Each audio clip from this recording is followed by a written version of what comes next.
Hello, my name is Leo and welcome to another reading of the Elder Scrolls. Today we're going to be reading The Poison Song, Book 6 by Brishton Zeal. In the last book, Teal woke up? No, he was constantly in a coma the whole book, I think. Yeah. And then the girlfriend, I've forgotten her name, Akra? Yeah. Came and she was part of the Dark Brotherhood, not the Sixth House, and basically killed everyone in the entire village except for Brainier, and then recalled out and went, "Peace, bitch!" I did like that. I did like the fact that they specifically used a recall spell. It's like, get caught. Anyway, all right, now on to book 6. The magnificent sprawl of the stronghold of Indrayon was aglow in the light of the setting sun. Commander Jasrit, have we done another time skip? I think we have. Oh, you know what I think this is? Shut up. This is not even a time skip. It's a prequel. Oh, it probably is. I'm talking about the Battle of Red Mountain. I bet you it is. Anyway, let's move on. Alright. Commander Jasrit watched it slowly disappear into the horizon as he led the caravan southwestward. It was a strange practice for him to lead a night operation, but scarcely more bizarre than anything else he was facing. He was only 70 years of age, far from old for a Bossamer, and yet he felt like he belonged to another era. He had known the land of East Vardenfell his entire life. Every forest, every garden, every small village between Red Mountain and the Sea of Ghosts had been home to him. But now it was all different, twisted into a world he did not recognize since the eruption and the year of Sun's death. It made night travel all the more treacherous, but it was a risk he was ordered to take. The Ashmire appeared quite suddenly. If a sharp-sighted scout hadn't seen it and given the signal, the entire caravan might have been swallowed whole. Jasrat cursed. It had not been on the map, but that was hardly surprising. It was a huge, unnamed Skaith? Yeah. Stretching as far as anyone could see. The commander... Well, it's a giant hole in the wall, I guess. Hole in the floor, yeah. Remember those weird teeth that were in the ground of the rebuild of Evangelion movie 3? I don't know if you probably didn't watch me watching the thing last year, but if you, watch the rebuild movie 3.33, when Kaoru decides to show Shinji what's happened to the world, and Shinji's walking down those precarious steps, and they see the weird glow. I think it's one of the eggs. Whatever.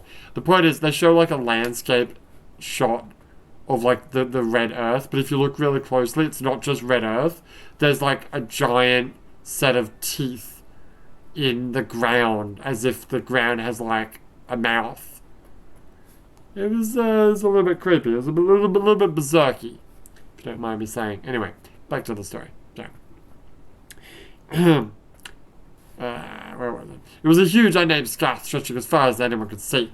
The commander considered his options. He might lead his party to the southeast, towards Tel Arun, and then try and approach due west. As he consulted his map, he noticed a glimmer of a campfire in the distance, accompanied by his lieutenants. Jasrat drove his Gra forward to investigate what appeared to be an Ashlander man and woman. This is no longer your realm, he bellowed. Don't you know it's been ruled by the temple? That these are house lands now?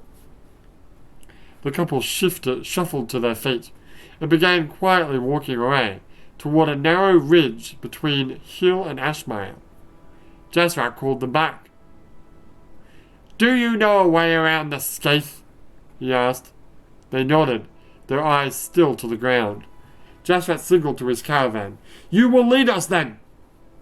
It was a treacherous, winding crossing, almost too tight for the Guars. The wagons themselves scraped as the drivers pulled to avoid the ash mire. The Ashlander man and woman whispered to one another as they led the caravan. "What are you mumbling about, Enwa?" Jasrat hollered. Am I allowed to say Enwa? Yes, it's not a real word. The man did not turn around. "My sister and I were talking about the Dagoth rebellion. She was guessing that you were bringing arms to the stronghold at Farasano. I know that place. Which is why you chose to cross the Ashmire rather than taking a road." "I might have known," Jasrat laughed. "You Ashlanders are so hopeful whenever you see signs of trouble in the houses of the temple. I hate to dampen your spirits, but what you're speaking of is hardly a rebellion. Merely a few isolated incidents of unpleasantness. Tell your sister that." As they plodded on, the narrow ridge began to taper even more. The Ashlanders found a low, jagged crevasse in the hills, a crack from a lava flow, even predating Sun's death. The caravan scored the rock. Scored the rock? Scoured the rock? I think it just means, like, rubbing up against it. Okay, scraping up against it. Anyway. The caravan scored the rock walls as it moved through. Okay, that's another spelling mistake. Commander Jasrat, after 20 years of uncertainty in a land he did not understand, felt a twinge of his old instinct. This, he thought to himself, would be a fine place for an ambush. "Ashlander, how close are we?" he shouted. "We've arrived." Wait. Dagoth Tython replied and gave the signal? Oh, this wasn't in the past. Oh, there you go. The assault was over in mere minutes, as it had been calculated from the start. When the last body of the house guard had sunk beneath the Ashmire, only then was the inventory of the caravan revealed. It was better than they had hoped. Virtually everything the rebellion needed. Daedric swords, dozens of suits of armor, quivers of fine ebony bolts, and rations enough to last for weeks. "Go on ahead to the camp," Tython smiled at his sister. "I'll lead the caravan. We should be there within a few hours' time." Akra kissed him passionately and gave the sign of recall. In an instant, she was back in her tent, exactly as she had left it. Humming the song, she removed the Ashlander rags. Oh, right, they were the Ashlanders. And chose an appropriately... Oh my god, how do you say that word? Hang on. Phanous?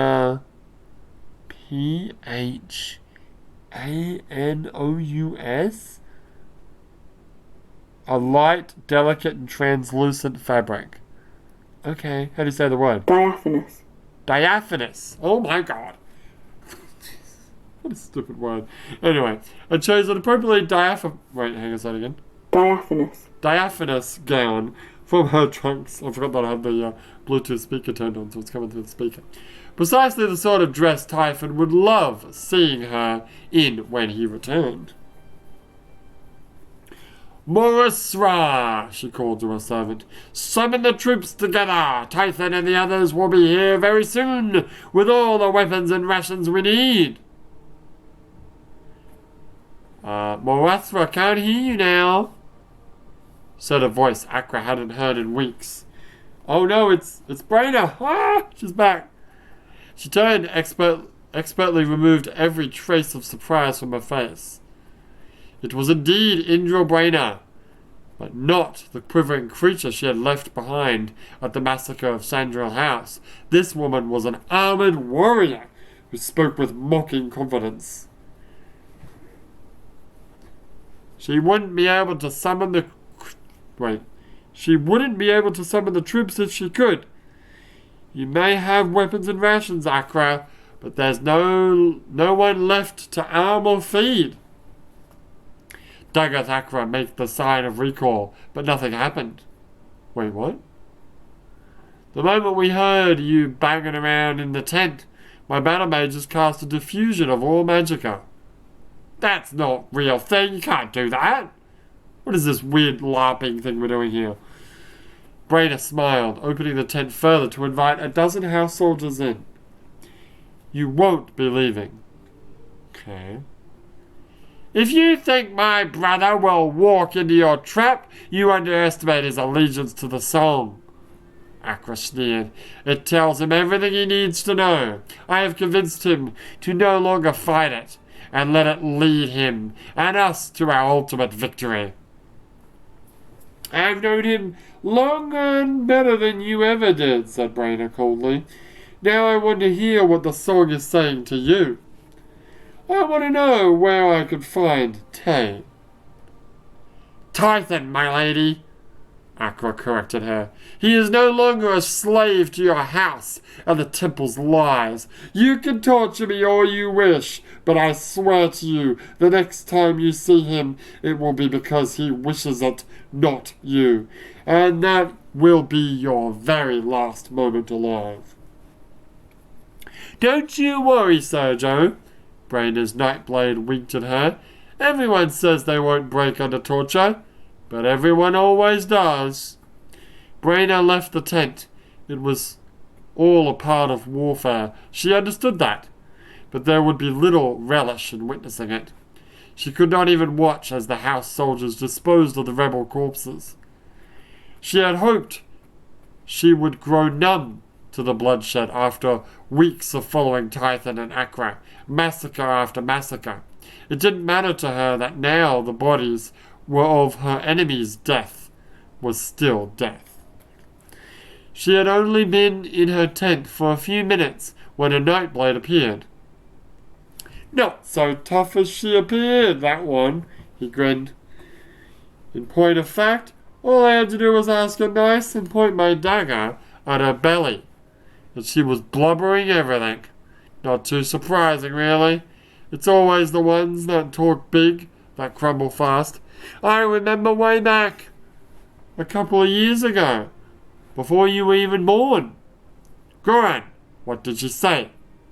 Brainer asked. The song, whatever that is, told her brother that she got herself caught and not to return to camp, the Nightblade replied, only a trifle annoyed at having his fascinating story cut short. Just shut up and tell me what happened. He's got a half-dozen men with him, and they're going to try to assassinate the fellow that led the Indral army in the war, General Indral Triffith. Uncle Triffith! Branya gasped. Where is he stationed now? I'm not sure myself, Sergio. Do you want me to ask if she knows? I'll come with you, said Brainer. As they walked towards Akra's tent, cries of alarm sounded. The situation became abundantly clear even before they reached the site. 3 guards were dead, and the prisoner had escaped. Interesting woman, said Goran. Weak heart, but a strong arm. Should we send word of warning to General Indral Triffith? If we could find out where he is in time, said Brainer. So she's pregnant. Akra's definitely pregnant, for sure. And we got one more book to go. So this has been The Poison Song, Book 6 by Briston Zeal, and another reading of the Elder Scrolls. But for now, my name is Leo, and I will see you next time.